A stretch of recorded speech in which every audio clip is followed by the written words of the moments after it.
Seaford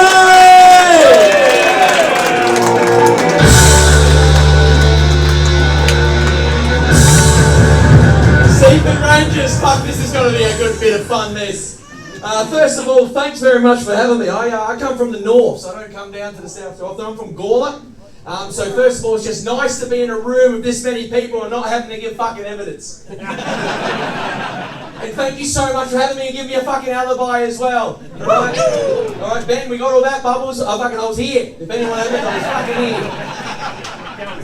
here. Now, a little quick thing about me, I'm going to tell you right now. The answer is no. I have never once in my life asked for this fucking haircut. Right? Never went to the barber once and, mate, you like Seinfeld? Yep. George Costanza? Yep. Fucking one of them, please. That'd be great. Look, there's a lot of shit happening in the world right now. Politics, religion, everything. If you want that, you're in the wrong place when it comes to me, right? I'm going to give you a couple of sex stories and a few drug stories and how I do neither of them. Bullshit. No, I wish it was. There's a lot of things about me, right? Literally, I've now got a nickname for my cock, right? I call it garnish because it's just there for show and presentation. Right? It's like a bit of parsley on a steak. Yeah, fuck it off. If it was a McDonald's item with a filet-o-fish because it's on the menu but no bastard ever orders it. Then once you do, you've got to wait 5 minutes for it to be ready, and after you've had it, fuck, you wish you didn't. Night of passion with me is like going to the checkout at Audi. Right? We're both there for the experience, you're doing all the work.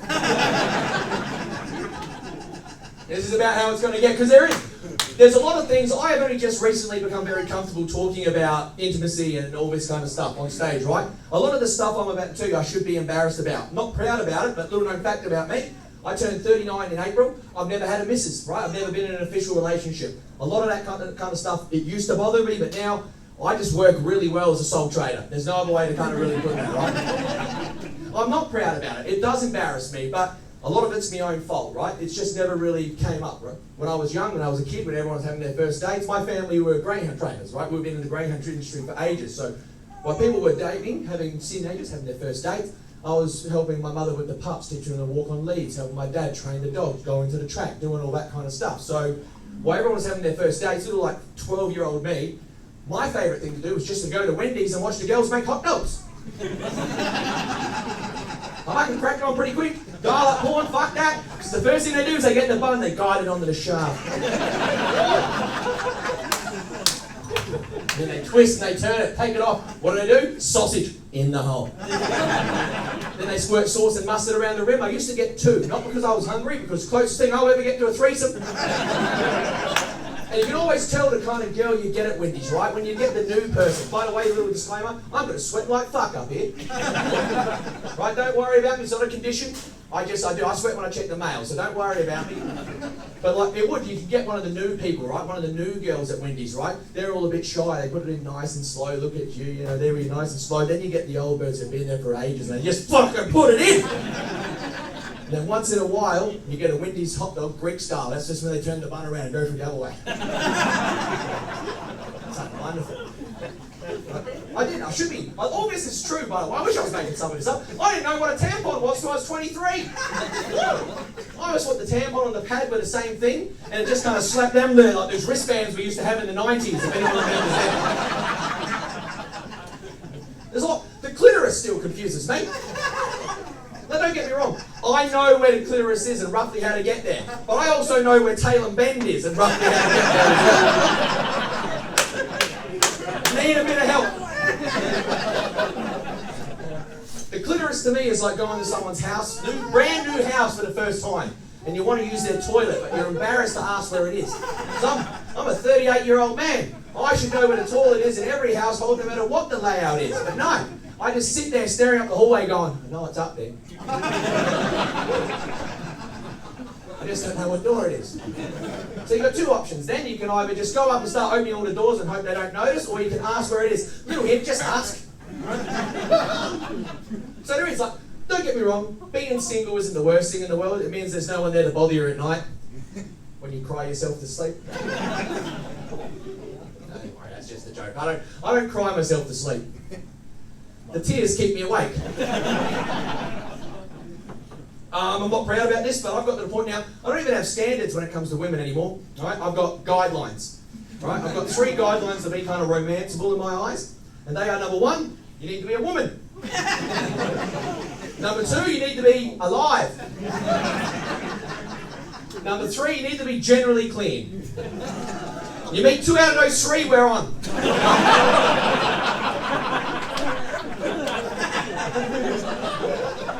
Normally that's a slow burn. Fucking my people, Stephen!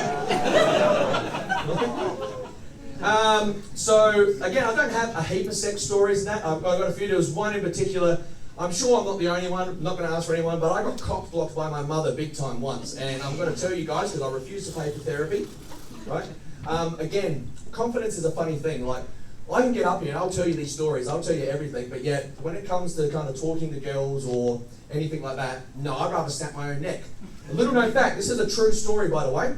After this gig, I've got a spot at 11:30 in Gluttony where I'm doing stand-up naked. You say, well, but trust me, I won't look it, but well, naked, I look like a Snickers bar which has been in the microwave for 28 seconds. Whatever you just pictured, that. I'm an extrovert from the waist up. That's the best one. But no, like when I got offered the gig, I thought this is great, but we're going to have one little problem. Well, I say it's a problem. It's more like a little snag. But no, this is a true story. I am. In a few hours' time, I'm going to be on stage naked. Not the only one, but I'm going to be one of the comics on naked. I'm doing this because I've always found intimacy scary in my life. Intimacy is the most intimidating thing. So little known fact, if I can go tell jokes with me cocked out, why can't I fucking download Bumble and just give that a go? Like, that's the main reason I'm doing it. Right? But there was this one time, all the stars aligned. I met a girl again down in Gawler, right? At the time, I lived in a place called Two Wells. We had a granny flat at the back of the Greyhound property. I brought the girl home. I tried to sneak her out the back, but there was my mum and dad out the back, both having a durry. So it didn't work. Mum, Dad, this is such and such, such and such. This is Mum and Dad. We're going to go to my granny flat and watch a movie. This was in 2011. Netflix didn't exist. None of that existed. We all knew. We all know. Parents, you know. We're going to go, we know what that means. My dad knew what it meant. Little wink, little thumbs up. Great. My mum thought we were generally going to go watch a movie. So I'll cut to the chase. We're halfway through doing the deed. My granny flat door bursts open. My mum walks in with 2 cups of tea. Sees what we're doing. She drops the tea, really dampens the mood and the carpet. I apologise to the girl. I'm so sorry. I know that's embarrassing. She meant well. Let me take you home. Let's forget about all this. I'm so sorry I embarrassed you. We'll get changed. 5 or 6 minutes passed. 7, 8 tops. I should go to show her out. I open the door, and there at the door of my granny flat when I opened the door were 2 new cups of tea. With a little note next to it saying, "When you're done," with a smiley face. Plate of biscuits. Now you might think that's adorable, but your mum did that. That's so good, but she was caring about you. She felt bad. No, my mum thought I'd be that quick. The tea would still be hot.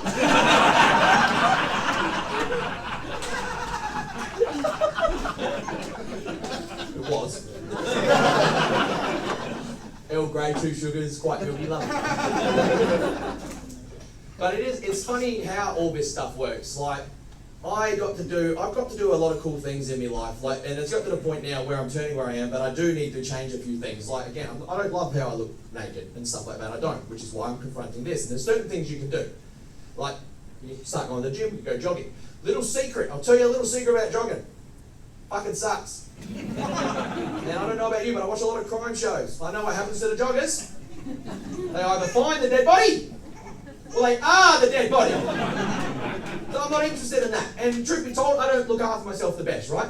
I would never be able to be a woman. Pure and simply wouldn't be able to be a woman. I hate shaving the bush, let alone the bush. So I'd really struggle with doing a lot of this stuff, right? If I was a woman, I'd be like a home brand instant dinner, right? Not even the box would be appealing. I don't want to say it wouldn't look good down there, but has anyone ever dropped the lasagna? That's what it would kind of resemble. But it is, I'm starting to realise I am starting to get a little bit old now as well. And this only happened literally, this happened, I went to Melbourne for the Australian Open, right? I went and saw a few friends who I met in my travels. I was lucky enough, and I'll get into it later, I lived in Europe. I lived in the UK for 2.5 years, Warwickshire, to be exact. So the people from Birmingham might know it, Warwickshire, Stratford-upon-Avon, towns like that. And I spent 6 months living in Zimbabwe. fucking story about that in a bit. But I got to do a lot of cool things when I was travelling. But the main thing is I kind of learned how to handle getting older. Like, those were my party years. So when I was in Melbourne, why is every nightclub in Melbourne multiple stories tall? This is what I don't get. I realise that my needs, my music, good 80s, shit 90s, fucking love it, right? And we went to this nightclub, and on the 3rd floor, you know what was on? Good 80s and shit 90s. And it was on the 3rd floor, and just got to the point where I just go, fuck, that's a shame. I remember my first time, everyone's got that story where they know they're starting to get old. Mine was I was driving down Murray Street in Gawler, and I drove past a sign that just said garage sale, and I made an audible noise of excitement.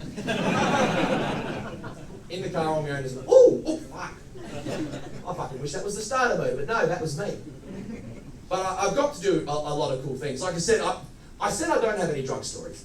I've got two. I've only done hard drugs twice in my whole life. And they are, the first time, I did cocaine in Zimbabwe, which is a sentence no one should ever, ever. I don't want to say doing coke in Zimbabwe changed me, but before I did it, I was a very proud 23-year-old Nigerian woman.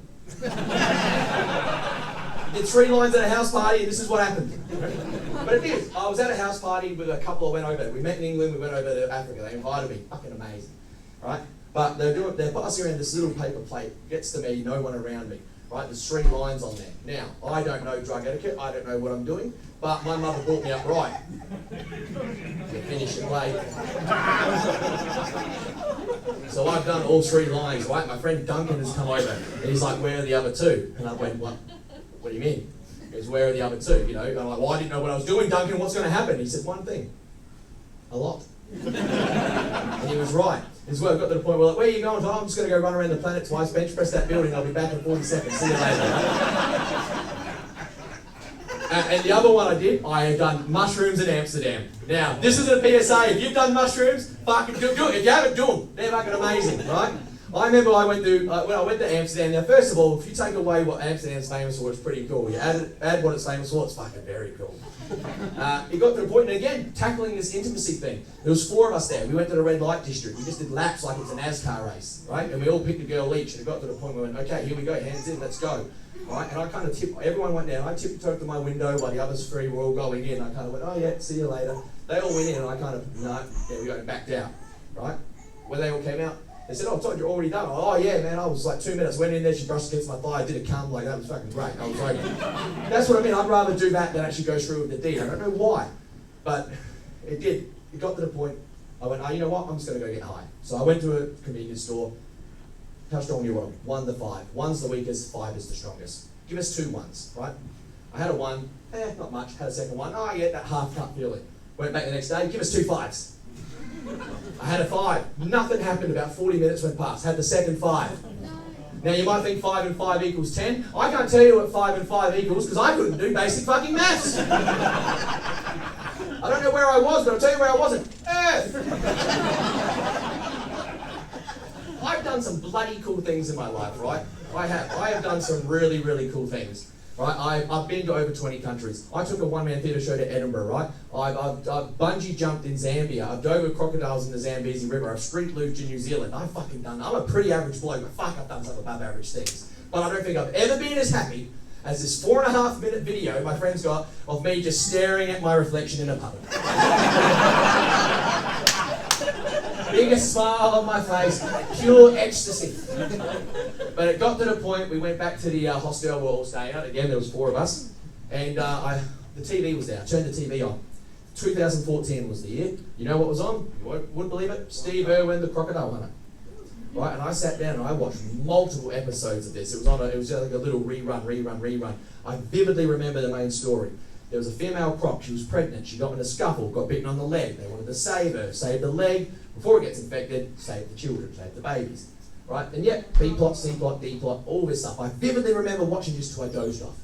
Woke up the next morning, fresh as a daisy. Again, you get a chance to do mushrooms? Fuck, do mushrooms. Went and had a shower, came out the shower feeling great, looked around the room, and then in shock horror realised, hang on!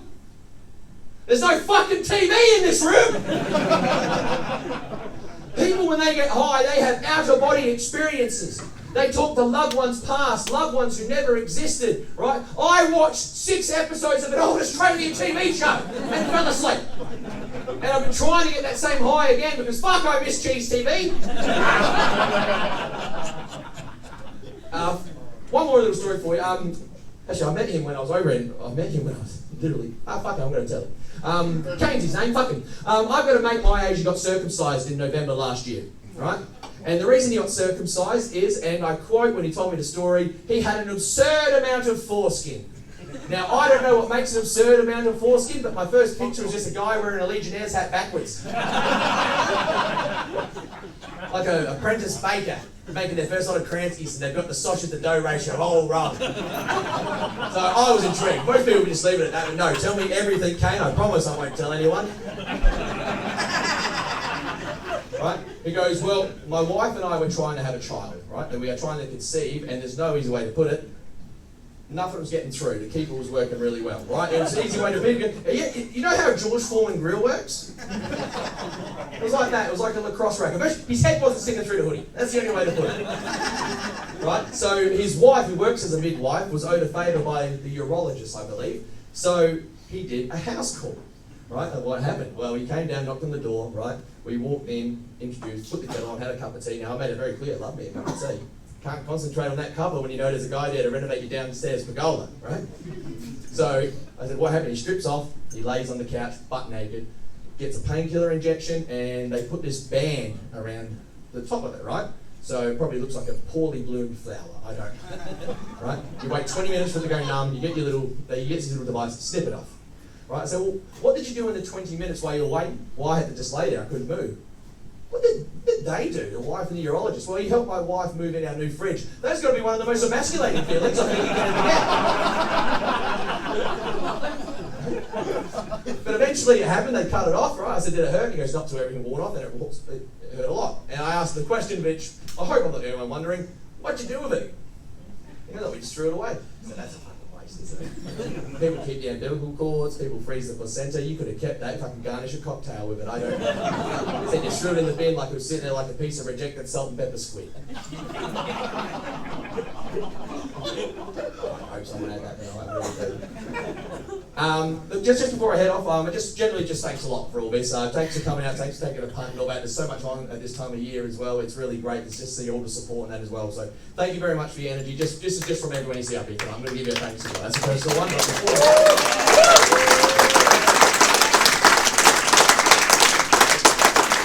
I am going to leave you with a little song. This song is my favourite thing to do, and it's about a subject which is very close to my heart. In fact, it's very close to all of our hearts. I was 12 years old, laying under my bed. I had a magazine full of hot women's breasts. I had a bone, a B-O-N-A bone. I was 16, balls starting to drop. There was a girl on my bus with a low-cut top areola. My first areola. I saw something sticking out of her dress. It was a different colour shade to the rest of her breast, her areola. That was her areola. Now, I'm not the world's most attractive man, so I'll take what I get whenever I can. Areola, I love me areola. She tucked it away, she went for the door. I must see some more. I got down on my knees, and when I grabbed at her, she called the police.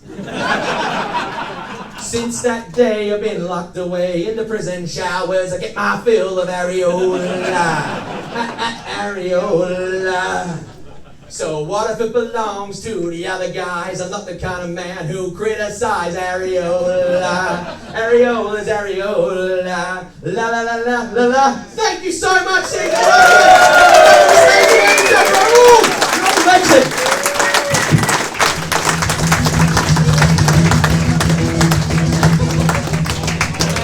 Here I'm Billy, Mr. Todd Gray!